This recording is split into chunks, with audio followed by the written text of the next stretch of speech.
Jai Hind, participants, and I am grateful to Professor God for giving me this chance to interact with people who are keen to understand India's foreign policy formulation. Because, see, all of us obviously cannot become diplomats, the career diplomats. But today, the definition of diplomacy itself is changing. It is being called people's diplomacy. There are some non-traditional, non-formal agents, catalysts, which are being employed. You would hear of some spiritual leaders sometimes being requested to project a particular viewpoint.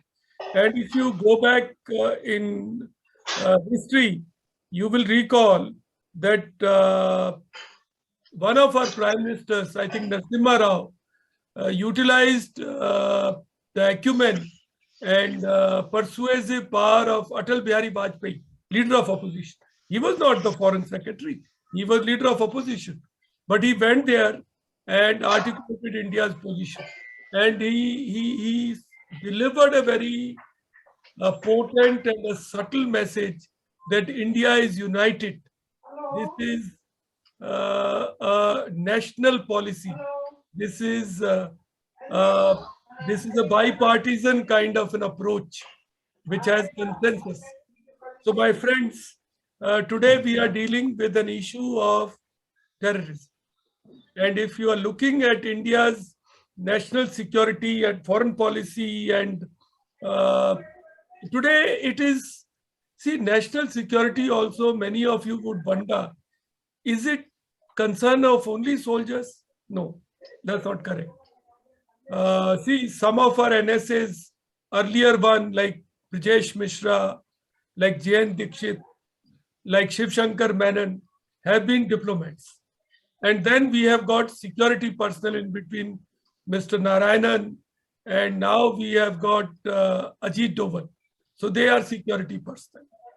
But security is not the concern of only these people.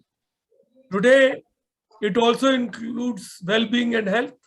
That has also become part of security. So good that you all have chosen this program.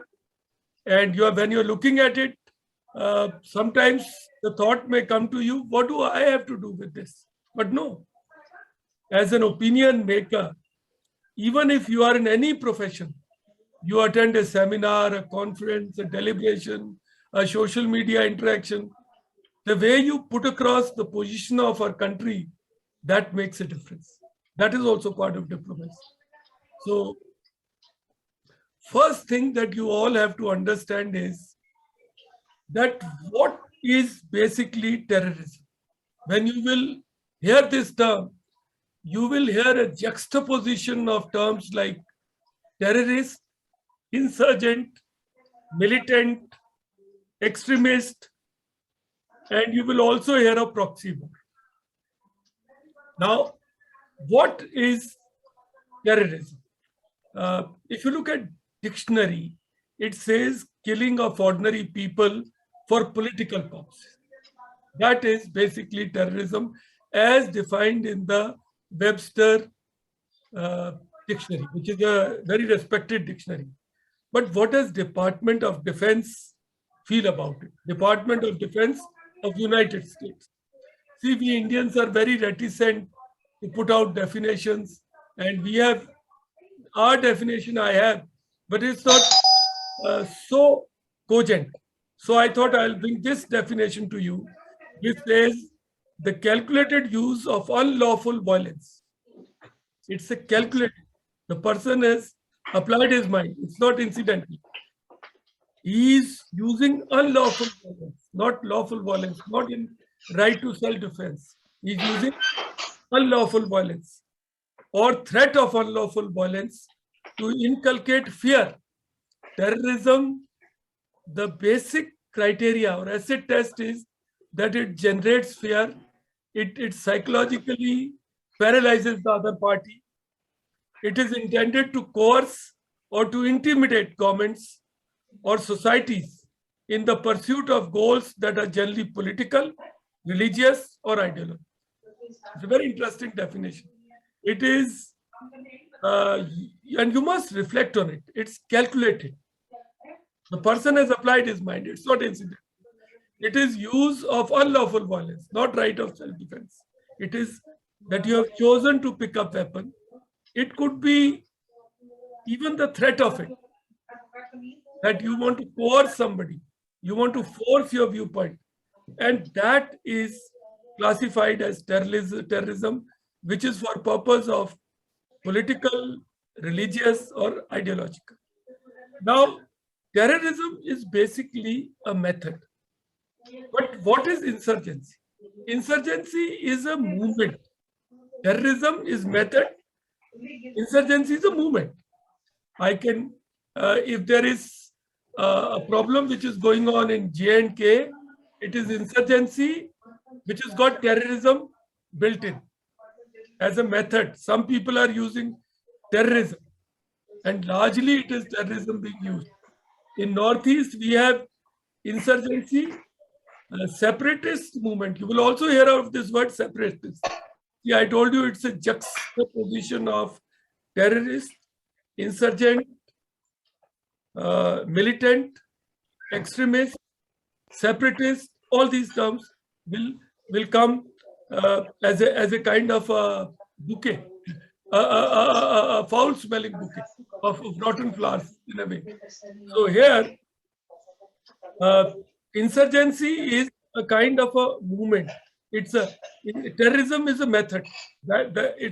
And insurgents don't normally don't wear uniform. Normally don't, but nowadays it has started happening that before operations, even the terrorists in J&K and in Northeast, there are Naga movements like NFCN which wear uniform. But normally they like to operate in the shadow of deniability. They traditionally are in smaller groups. And if you look at it, LTTE was an insurgent movement or a separatist movement which acquired a character of semi-formalized army. And that's why it got finished. Because the moment terrorists or insurgents get grounded to an army-like culture, then it becomes easier to eliminate them. In insurgency, the basic issue is, in all these areas, there is a term called as center of gravity. Center of gravity is a point in every problem or a situation, which if you manage to get hold of, then the entire problem unravels around it. If suppose, like if I take the Naga insurgency, if I look at NSCN or Muiva, that appears to be one center of gravity. But allow me to give you a counter viewpoint also, or which is actually a correct viewpoint. It's not only counter. In all insurgencies, separatist movements, extremist movements, center of gravity is always people. If people support those elements, they will gain some traction. If people don't support them, they will have no traction. If you go to the Mizoram separatist movement, it had terrorism inbuilt in that. It got resolved because people stopped supporting it. Their main leader, Lal Denga, was placed as a chief minister, and then after a couple of years, Lal Denga was discredited, because you can be a hero as a separatist or an extremist, but when you made the chief minister, it's very difficult to deal with. Same thing happened to Subhash Kishi in Gorkhaland.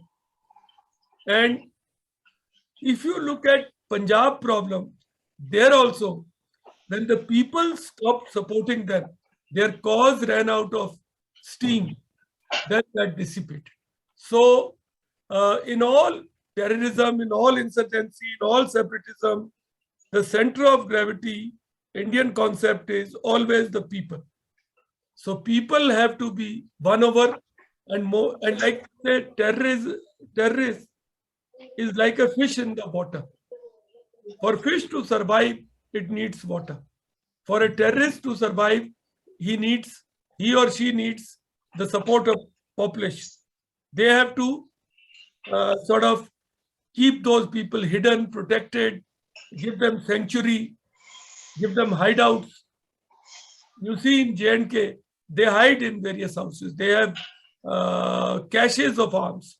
They have in-house, they have basements. They have false rooms in which these people go and take shelter. Then you would hear of a term called as radicalization. Radicalization is the process of by which people are attracted or forced, coerced into supporting terrorism or extremism or separatism. That it is a process of ideologically or through some coercion or through some inducement winning over a person. Like this famous Ajmal Kasab, who came to India and in Mumbai bombings, he was captured also. Now, Ajmal Kasab was a poor chap from Bhavalpur area. And his father is, Kasab is a Kasai, a butcher. And he was induced into this, a young guy. So that is the process of radicalization. Now, why I tell you all this is because as diplomats, as informed people, we must be very much alive to the fact that if you look at any of these movements, it is like a capsule, let's see. In that capsule, the core, about 60 to 70% are people who are neutral, I'll say this. About 20% are 10 to 20% are people who are radicalized, who are supporting the cause. And similarly, 10 to 20% are the people who are against it. Now, our aim is to retain this neutral element and increase its population, win them over. And in order to do that, we have to provide them security. Because while you may say anything, but a neutral person also has to survive in that area. Taliban has taken over Afghanistan, so a normal person has to survive there. He cannot now start agitating against Taliban. So similarly, in all the areas where we have terrorism or insurgency, the size of the people, because of the presence of security forces and environmental security or a macro security, tends to be increased. This bubble increases. And simultaneously, you target the leaders of terrorists. When you get them, then the element of terror keeps getting reduced. You have to see, it is all about applying what is called smart power. If you read Joseph Nye, the famous person who first gave the concept of soft power, later he refined it to smart power. So you have an element which is hard power. Hard power is military, market, that means finances. That is part of hard power. You can use that against, you can actually buy people off, informers and such like people. You can employ people to gain intelligence for you. So that is use of hard power. Then there is soft power. Soft power is a long-term effort, which is co-optive in nature, and you want to win over people. Now, smart power is art of applying calibrated hard power, focused on people who are catalysts to that process of terrorism or extremism, and At the same time, applying soft power to retain your hold on that bubble. That has been the Indian concept, and that is a fair concept which is accepted world over. Actually, allow me to share with you that whenever we operate in United Nations or international environment, they appreciate our strategy. Now, see, compare it with Pakistan. In Pakistan, they use gunships, they use tanks, they've used artillery guns against their own people. In that famous operation called as Rad-ul-Fasad, they have used that. But in India, we don't do it. In India, we use lighter calibers. Our philosophy is called iron fist in velvet glove. That we will use iron fist focused on those leaders, and we will retain the velvet glove, which will extend to general populace. That's the Indian philosophy. And wherever you interact, you must bring this out, that we do not, we take our population as misguided elements. We do not take them as our enemies. We just don't do it.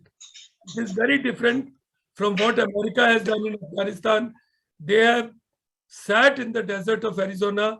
From there, they have fired reapers and predators, and they have destroyed. And in the process, they have caused huge, big collateral damages. You heard of this Kabul incident recently. They just, and he was their aide worker, and they killed that entire family. So American concept is using a hammer to kill a fly. Indian concept is iron fist in velvet glove. Whenever you interact with people, you must explain this concept and you must bring it out to their knowledge. Also, it's very important when we are dealing with terrorism to understand about Islam, Islamic, Muslim, Islamist, and political Islam. See, I told you initially, it's all about, as a diplomat, you have to, it is everything is nuanced. How you use the terms and words. Like I told you, terrorist, method, insurgency, movement, separatism, a desire to get out, extremism, a form of sort of this.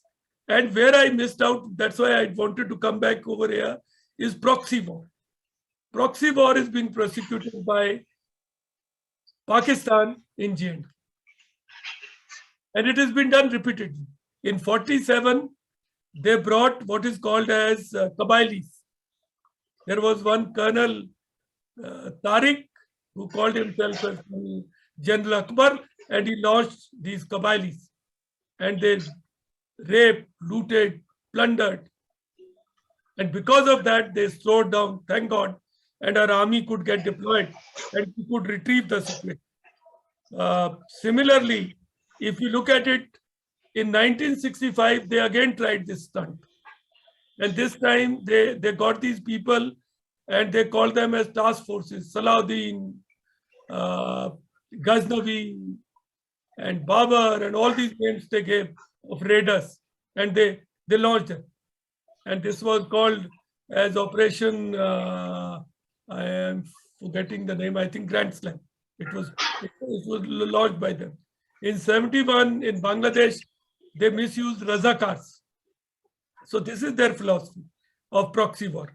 But I am coming back to now understanding the import of words like Islam, Muslim, Islamic, Islamist, political Islam. See, in my appreciation, Muslims are like, they may be a little more prone to getting radicalized. But like what once one of our politicians said, he is no longer in good books of the government, but he made a very nice statement, Farooq Abdullah. He said, problem of poor Muslim are same as a normal poor Indian, which is roti, rozi, kapda, makan. So a poor Muslim has got same problem. He needs employment, vocation, he needs food, he needs clothes, and he needs a shelter. That's for very sure. So if you were to call him also extremist, then you're losing his support. So you have to carefully segregate, and you can't stereotype a person. You cannot rubbish or trash entire Islam. It's a religion.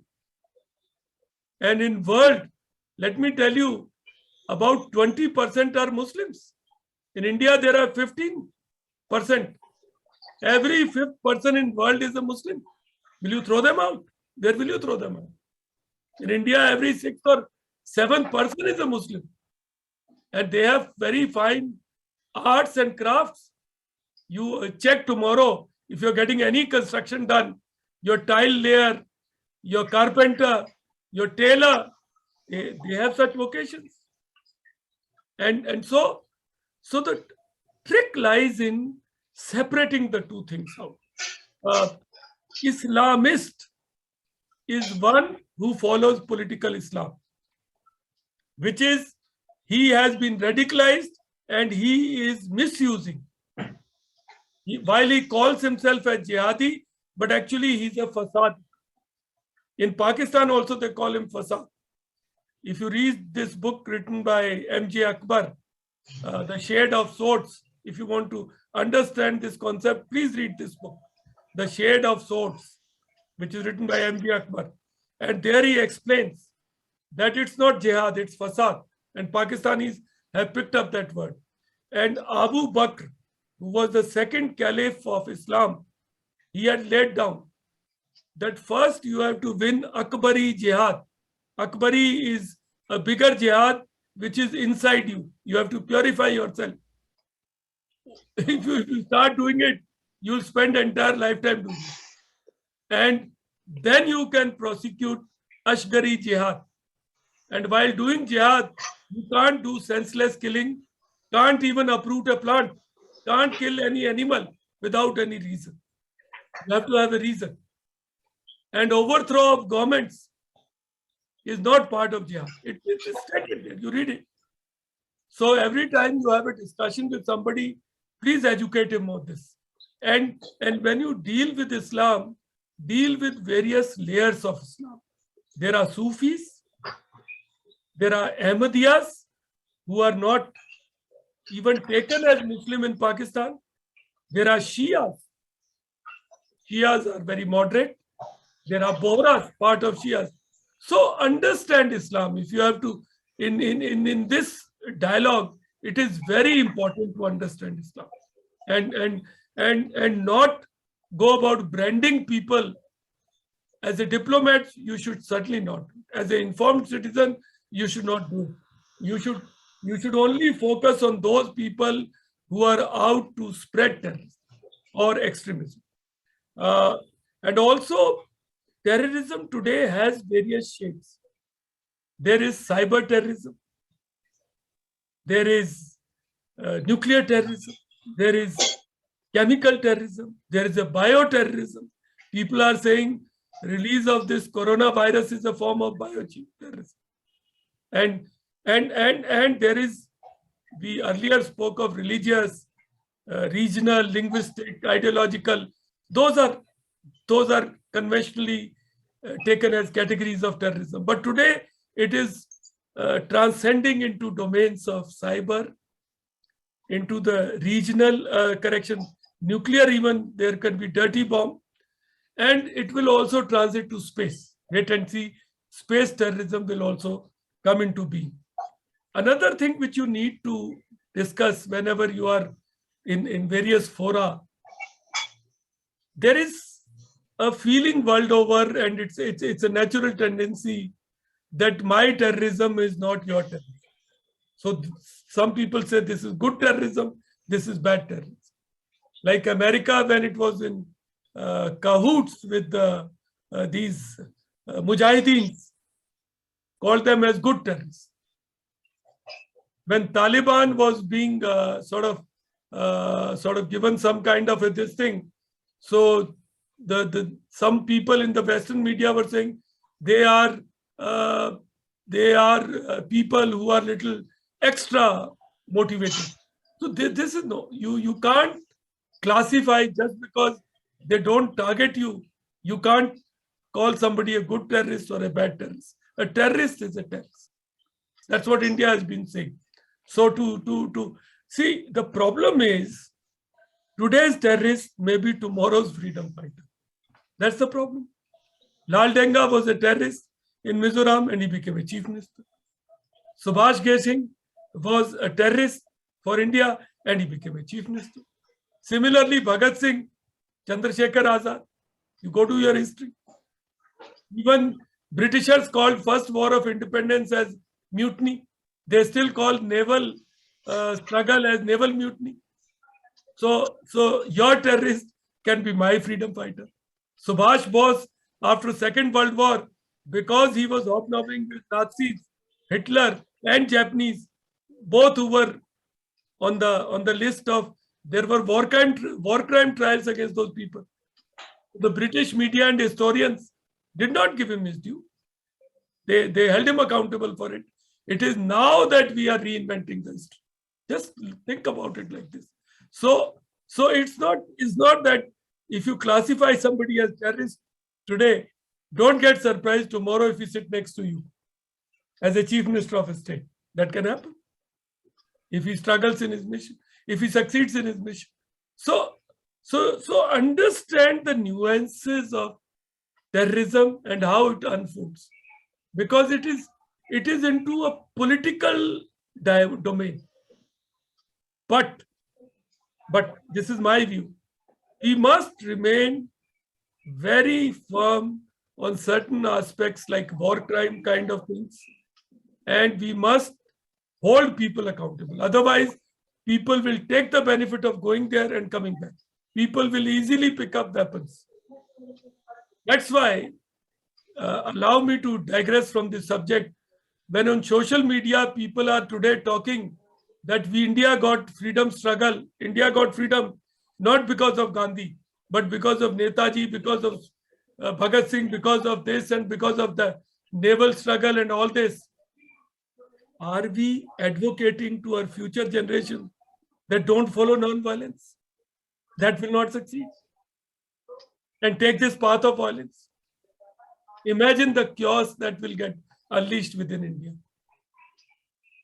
So sometimes when you recycle your history, you must be careful. What is the message you want to put it across? Will it not be fair to say, okay, they did their bit, which was not given their due. It's time to give them their due. But let us not forget that largely it was because of non-violence and Mahatma Gandhi's struggle. So that the future generations have faith in this process of non-violence and democracy. I guess, I don't know, think about it. I would also like to bring to your notice that when you deal with this problem, there are issues like you'll come across things like Wasner arrangement. This is a very interesting thing. I picked a few aspects which will concern you. This is a protocol which is signed by about 42 nations. India has also signed. Late, but India joined it. China and Pakistan have not signed. This is to control proliferation of conventional arms and dual-use technologies. So small arms which are being used by terrorists, they need to be controlled. We should force China and Pakistan to get into this. See, Americans have left so many weapons. They are being brought to Darra Khel, Adam Khel, that market, and they are being sold off. Where will they come? They will end up, half of them, in Kashmir. And those surveillance devices and those navigation aids, they'll all end up here. So we need to strengthen the voice to say that the Wasner arrangement should be joined by everybody, and Pakistan and China should also join it. There's also something called as Australia Group. This is another coordinating mechanism of various nations And India also joined it in 2018, again late. This is against chemical weapons. And surprisingly, China and Pakistan, not surprisingly, China and Pakistan once again are not members. Again, a worry for us. And we should raise our voice. Whenever we discuss terrorism, we should strengthen mechanisms against cyber terrorism, Wasner Arrangement, Australia Group, and even things like missile technology control regime, which India has joined. India is not being allowed to join nuclear suppliers, which is an arrangement to promote trading in nuclear materials. Despite wide-ranging support from USA, Russia, France, Germany, so many countries are supporting. But China is putting a spoke, a stumbling block in China. And China is preconditioning it with this, that if India has to be given entry, then Pakistan should also be given entry. In this context only, you will hear of something called as NPT.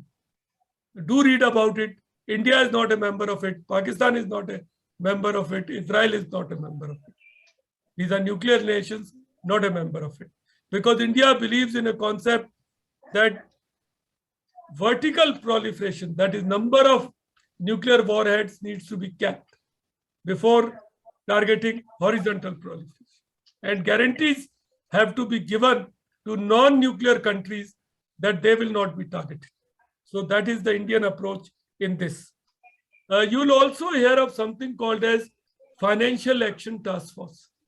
Belatedly enough, various international bodies have realized, and it happened in a G20 summit, that there is a need to put a check on financing of these groups, because after all, money makes the mayor go. You know, when you hear of these stone throwers in Valley, which they call themselves as Sangabas, the people who throw stones, it came out that it was being financed out of Hawala money. So Financial Action Task Force is a watchdog body based in Geneva, which classifies countries into three lists. One is you're free, so nothing. And then there is a grey list and blacklist. So Pakistan has been in the grey list. In blacklist are countries like Sudan, Libya, North Korea. Will Pakistan join them? Should Pakistan join them? India wants. Because Pakistan has done nothing concrete to bring to justice people who perpetuated the Bombay attacks. All those Azhar Masood, Hafiz Saeed, I call Azhar Masood, he calls himself Maulana, I call it Na Maulana. He calls himself as Hafiz Saeed, I say Na Hafiz. They call Ziad, I say Fasa. And I'll request this informed body, opinion makers, to start using such terms. If somebody tells you Hafiz Saeed, you say, sorry, he's not Hafiz, he's Na Hafiz. Because Hafiz means somebody who's loyal to Quran. Quran doesn't say this. Somebody says jihad, you say stop. This is fasad. Even Pakistan says so. And Abu Bakr, the second caliph, has defined it like this. If your dialogue is supported by logic and by facts and by citations, your point will carry very far. You need to do your reading so that you can pass it across to people. And you will also hear of committees to impose sanctions, which are established by Security Council. Currently, India is heading the committee to think of sanctions on Taliban. That is, India has got a leverage there. So I have tried to, my friends, give you some freewheeling kind of a thing on terrorism. And then I'd like to take some questions if you have. So I'll quickly sum it up for you. Do read up more about terrorism, insurgency, extremism, separatism. They are radicalization. They are all part of this complex package which is there. Also, when you are dealing with terrorism, You must be very clear about whom you want to target. People are the center of gravity, don't target them recklessly. Think of a smart power formulation. Hard power on the people who develop it, they are very few. Soft power on the balanced people, and application of hard power has to be in smart power mode. Focused, deliberate, time, not reckless, no collateral damage. India did Balakot. It had a message. Message was that we will not restrict our counter-terror operations only to Pakistan occupied Kashmir. Previously, we were doing that. We will take it because Balakot is part of Khyber Pakhtunkhwa.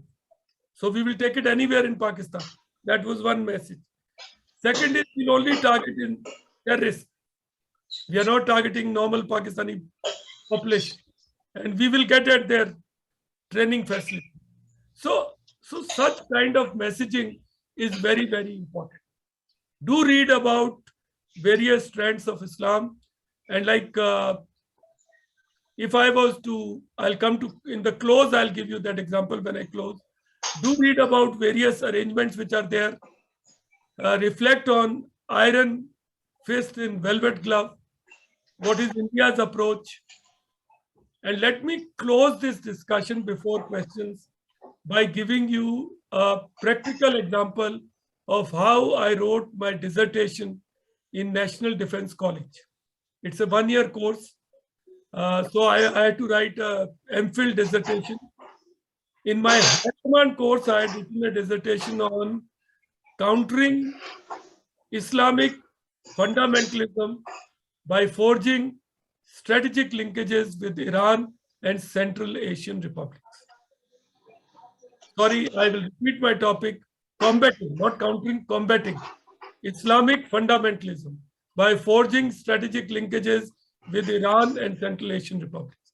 That was my topic in 2002 while I was doing a higher command course. When I came for NDC, 6-7 years later in 2008-9, I was asked to write another dissertation. So I thought I must work on the same. So I wrote, my first formulation was combating Islamic fundamentalism by soft power. I submitted this. When I started reading about it, so I realized that combating is not a good term to use. See, America initially called this struggle as global war on terror. Then it changed it.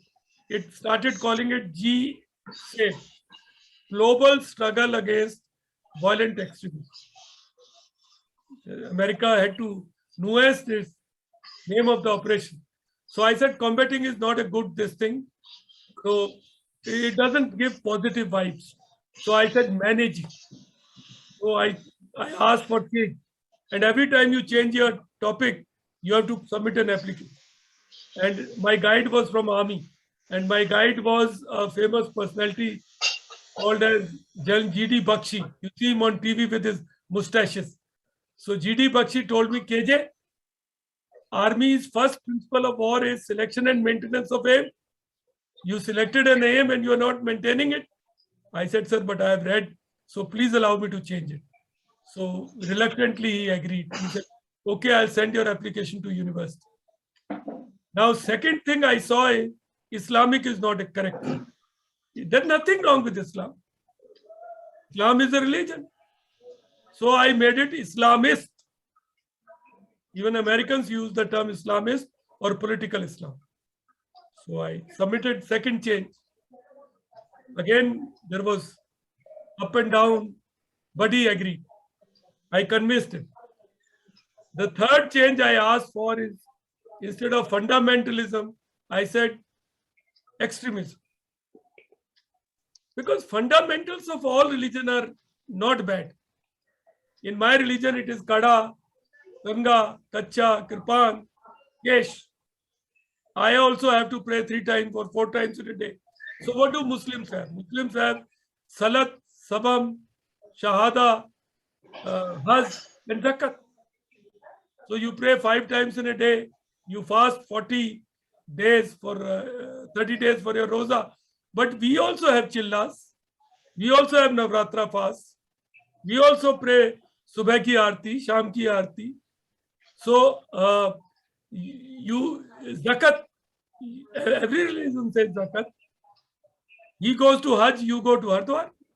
So I felt nothing wrong in correct fundamentals. If you just do this, it is okay. But when you start planting bombs and IED, it's not correct. So I picked up extremism. Again, third change. You can understand what friction I had to go through. The fourth change I asked for is, instead of soft power, I said smart power. I said soft power alone will not do. You need hard power also. You need to sort out those gang leaders like Hafiz Saeed. I'm very clear in my mind. Iron faced in velvet glove. So I said smart power. You know what Jalal Bakshi said? He started laughing. It's very rare to get him like that. He said, now there is only buy left. Isko bhi badal le. Change it also. But I am explaining to you that as diplomats, you have to be very careful about the words you use. They have to be nuanced. Every word that you use conveys a meaning. And so cultivate the art of understanding the definitions and using them correctly.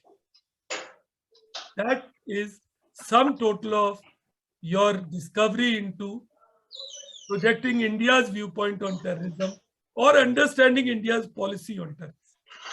I think I will stop here. And if there are questions, I'd like to take them on. Or if there are no questions, then I'll make some more remarks. Thank you, sir. We were just listening like a student. As if we are listening to a person who is, I mean, you left nothing so far as the subject is concerned. Very clearly you defined each, because there is a tendency to confuse the terms and all that. I mean, we use it for our own convenience, for political convenience, or for other convenience. No, and social media, this really happens. But you have made things so clear that I think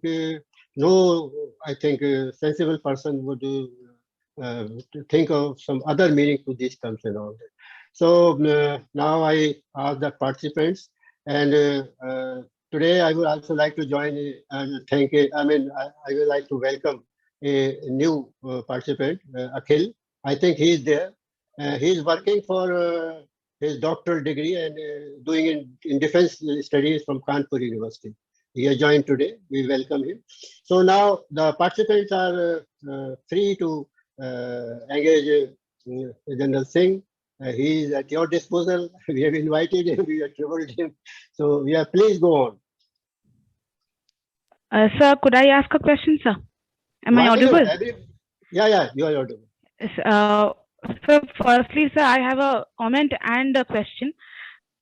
Thank you for the way you have described Islam. So first, because sir, being a Muslim myself, introduce yourself.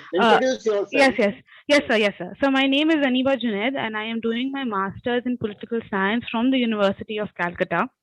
So being a Muslim myself, so I certain times feel that there are certain barriers, certain prejudices, certain stereotypes that you just can't come across to the other person because you're defined in a certain way.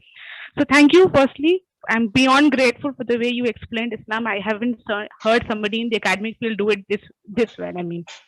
So secondly, my question to you is, sir, so you use a lot of terms like terrorist, insurgents, fundamentalist. So there are certain people, so there are certain academic writings that now say that the addition to these words is the word nationalist. So sir, my question to you is, sir, do you agree that, sir, which is pretty unfortunate that, I mean, an obligation to a certain ideology or to a country being called a nationalist could also be seen in the way we see terrorists or insurgents or fundamentalists. And sir, and do you feel that is, I mean, just a general question, do you feel this is correct? Is my question to you. Firstly, thank you for appreciating because I am a student of Islam in many ways. I have done 2 dissertations, and I consider myself a very tolerant kind of a Muslim myself, because if you would look at a poor Muslim, his problems are same. So I have nothing that way. I am a devout Sikh, but my religion taught me अव्वल अल्लाह नूर उपाया कुदरत के सब बंदे एक नूर से जग उपजा को भले को बंदे. This is what has been taught to us by Guru Nanak. So, but coming to your question, you are right to the extent that, frankly, the correct thing is patriotism. It's not nationalism. Nationalism is, in a way, a corrupted form of patriotism. Nationalism seeks to sort of partially radicalize you to a philosophy or a cause, which is, in my perception, patriotism would be a better.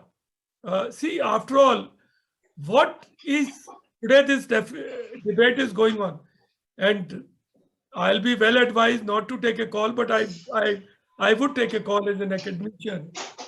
I think India is still discovering itself. There is a concerted movement to say that India is a nation. There is also a school of thought which says India is a nation state. And Rahul Gandhi has said India is a union of states. It's all are correct in a way, because you go to south of Vindhyas, many people in Dravid and other areas are, in any case, nationhood is a function of common language, as most commonly understood. India doesn't have that advantage. So, in many ways, we are passing through very difficult times. Not only India, even countries like America. America is very close to a kind of a very disturbing phase which is going on.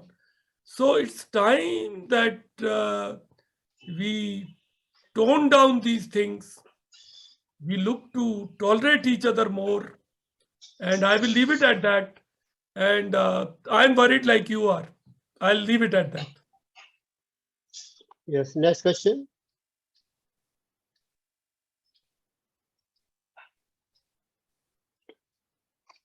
Yes. I think there should be many questions. Of course, the problem is that you have explained everything in detail. No, there can be only two these things, sir. When there are no questions coming, that everything is gone over their head, and they are looking towards the ceiling. No. The problem is that you have explained everything in detail. There is nothing to ask you further. No, but anybody, please make a comment if somebody wants to make one. Sir, can I ask a question? Please go ahead. Yeah. So, sir, this is Akhilesh Dwivedi, like PhD student from SinghGMU, Chhatrapati Sahooji Maharaj University, Kanpur. So, sir, I have a question, like with the security measures now focusing primarily on the arms and explosives as used by terrorists in the past. So why is it so readily we have assumed that terrorists of the future will not resort to biochemical and genetic modification strategies like bioterrorism?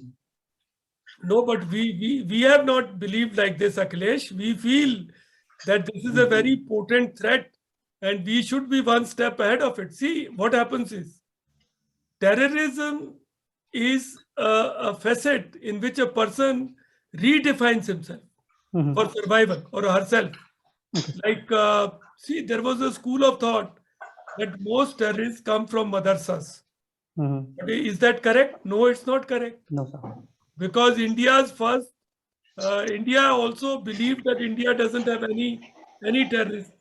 But you know, there is a famous story of Kafil. Kafil was the person who carried out Glasgow bombings. Okay. Yes. Now, Kafil came from a family of doctors in Bangalore.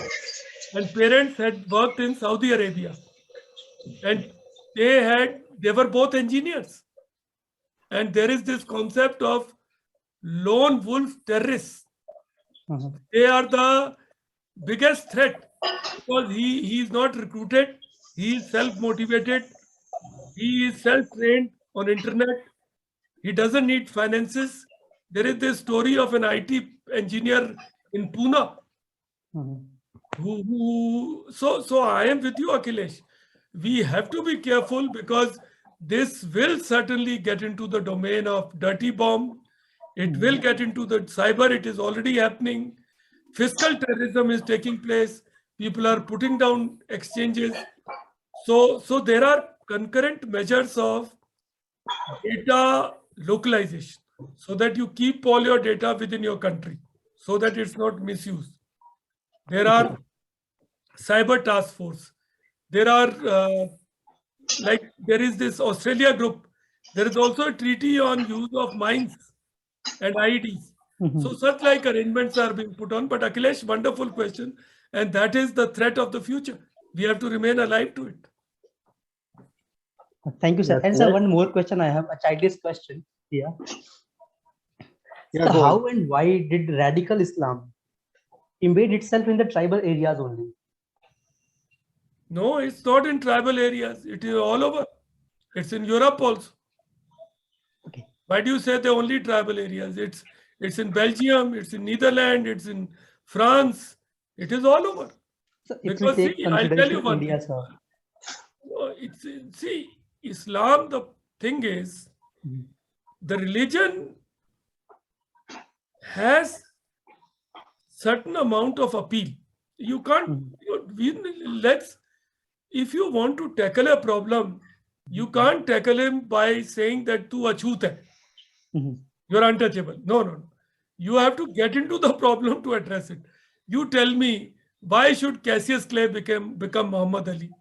Or Magic Jordan embrace Islam? There is some appeal. There is some top people who feel oppressed in societies are taking up this religion. So it has got some appeal. It has got something. Answer lies in addressing their problems. Okay, deal with people who are radicalizing and all that. Of course, I agree. Have a dialogue with them, and with those people, deal with force, deal with harsh measures, because many of them are taking system for a ride. See, the guys who are radicalizing are themselves not leading a life of pious Muslim. They are, and sorry for saying this, but do pardon me, Akhilesh. I think you will come wanting to charge at me. No religion is free from radicalization. Right, sir. You know, Sikhs have had terrorists. We had these Bhindranwale and all. It's very fashionable to say कि Hindu terrorist नहीं हो सकता. अब sorry, मैं इसके बारे में कुछ नहीं कहना चाहता. हर रिलीजन में टेररिस्ट हो सकता है. मैं तो ये फील करता हूं. तो हर एक रिलीजन को विजिलेंट रहना चाहिए. And there should be zero tolerance on this terrorism. आप वोट से बदल लो, आप डायलॉग से बदल लो, आप छोटे मोटे एजिटेशन से बदल लो, लेकिन वायलेंस नहीं करो. That you should not. I hope I have answered your question, Akhilesh. Yes, next question. Thank you, sir. Thank you, sir. Thank you. Next Good evening, question. sir. Yeah. So my name is Shreya Prakash, and I'm currently pursuing my master's. Amity International, Amity University, Noida, in international relations. So my question is, when we say militants, separatists, or terrorists, the main focus of them is to create terror among people, majorly. So why not they all are treated as a terrorist? Why different name has been given to them? See, what happens is, I joined army in 1977. In my earlier years, terrorist word was not used so much. It was militant, it was separatist, it was extremist. Even during Punjab insurgency, which happened, terrorism was not used as a term. It is, terms come up as we learn, as we refine ourselves. But anybody who breaches the threshold, we must call them terrorists. That I will agree with you. I'll support you on that issue. And also, you must realize one thing. There is this great clamor to look at it from the human rights perspective. See, a lot of people say that when people operate for counter-terrorism operation and counter-insurgency,